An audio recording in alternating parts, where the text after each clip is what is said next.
Salut l'équipe, revenons sur la première partie de la saison 6 de Better Call Saul avec Kim Wexler qui a toujours un gros point d'interrogation sur son avenir. On commence dès maintenant cette vidéo, let's go! Petit message avant de commencer réellement cette vidéo, on est plus de 650 sur la chaîne, merci énormément à tous ceux qui se sont abonnés. Quant à ceux qui hésitent encore, n'hésitez plus, abonnez-vous, c'est gratuit, merci d'avance, merci. Better Call Saul a peut-être déjà dévoilé la meilleure théorie expliquant l'absence de Kim Wexler lors de Breaking Bad. Avec la mort de Nacho Varga, Jimmy embauchant Francesca comme assistante et des caméos de visages familiers comme Spooge et Wendy, Better Call Saul saison 6 continue d'ajouter des éléments de l'ère Breaking Bad.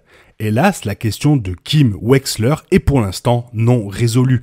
Kim est la femme et la meilleure amie de Jimmy à l'époque actuelle de Better Call Saul, mais elle n'est pas mentionnée tout au long de Breaking Bad.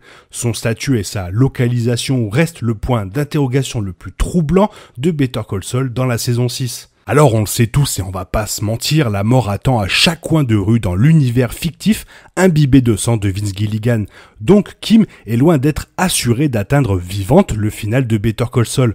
Après les morts de Nacho et Howard, peut-on vraiment assister à la mort de Kim?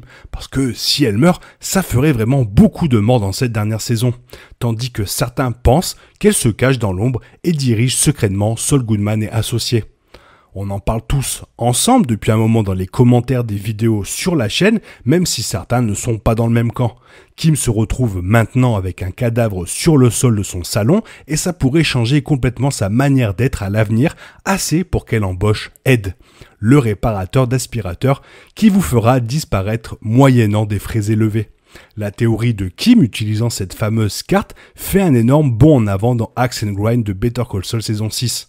En préparation de la phase finale de leur escroquerie à Howard, Jimmy et Kim rendent visite au docteur Caldera, le vétérinaire qui a plus la tête au milieu des gangsters ou cartels que sur ses animaux.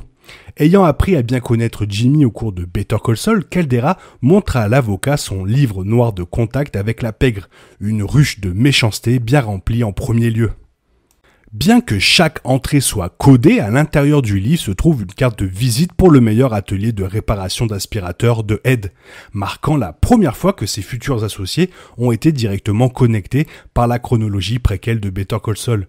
Plus curieux est l'intérêt que Kim porte à cette carte particulière, la façon dont elle enregistre immédiatement les détails d'Ed et examine de plus près avant de remettre la carte en place, donne l'impression que l'avenir de Kim est très probablement lié à l'homme qui fait disparaître le fusil de Tchekhov, n'oubliez pas le fusil de Tchekhov. Le docteur Caldera ne dit pas à ses deux clients quel type de service fournit Ed, et cela ne le dit pas sur la carte de visite, évidemment. Donc Kim ne peut pas déjà planifier son évasion dans Better Call Saul. Nous savons cependant que le livre noir entre en possession de Jimmy grâce à la scène d'ouverture dans la maison du premier épisode de la saison 6. L'intérêt piqué de Kim pour l'atelier d'aspirateur, combiné à la connaissance préalable que Jimmy obtient les contacts de Caldera, ajoute une toute nouvelle dimension à cette théorie selon laquelle Kim utilisera Ed pour sortir de la ville une fois que le problème du corps de Howard ainsi que celui de Lalo soit réglé. En supposant que l'escroquerie Sandpiper se déroule sans accroc, Kim aurait également l'argent nécessaire pour acheter les services de Ed. Kim quittant Jimmy pour commencer une nouvelle vie sous une fausse identité fonctionne comme une très bonne fin pour elle dans Better Call Saul car elle équilibre l'espoir et le désespoir dans une égale mesure. Disparaître est presque aussi tragique qu'une mort, le mari et la femme étant incapables de se revoir, mais sans la brutalité inutile qu'une mort réelle risquerait.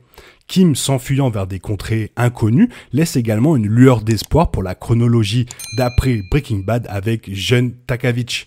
La dernière fois que nous avons vu l'alter ego en niveau de gris de Jimmy McGill, son identité avait été balayée par un chauffeur de taxi trop intrusif, ce qui signifie qu'Omaha n'est plus trop sécure pour lui.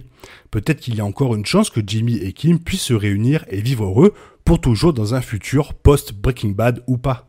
En plus, cette formule donnerait à Saul Goodman l'opportunité d'apprendre à connaître ce service. Il l'utilise dans Breaking Bad, mais comment a-t-il connu Ed? Une fois la prime de Sandpiper reçue, il serait facile pour lui d'acheter ce fameux petit carnet noir au docteur Caldera, qui, dans le même temps, lui apporterait les informations sur comment décoder le carnet, mais aussi sur les possibilités de cette carte. Ce qui mettrait directement l'idée dans la tête de Jimmy et Kim. Ensuite, tout dépend de comment cela va se passer avec Lalo dans la deuxième partie de la saison et surtout de la réaction de Kim. Mais comme je disais un peu plus tôt, la voir mourir serait vraiment trop dans cette saison de Better Call Saul, donc la voir disparaître serait plus logique à mon avis et qui rendrait logique aussi le fait que Saul Goodman l'ignore complètement dans Breaking Bad. Maintenant, est-ce qu'il serait possible de la voir après Breaking Bad? Imaginons que la dernière mort de la série soit Jimmy avec son alter à Omaha et que Kim fasse le déplacement pour son enterrement, la laissant finalement seule mais vivante. Pour le moment, le mystère reste entier. Vivement le mois de juillet. Alors je ne vous demande pas de réagir dans les commentaires car je sais que de toute manière vous allez le faire et j'ai hâte de vous lire. Sachez-le, j'ai vraiment hâte de vous lire. Voilà, j'espère que la vidéo t'a plu. Si elle t'a plu, n'hésite pas à la liker, à t'abonner, la partager, la commenter. Ça m'aide à référencer la chaîne sur YouTube. Merci énormément. Je te souhaite une bonne matinée, après-midi, peut-être une bonne soirée ou un bon week-end. Bisous bisous, hasta la vista.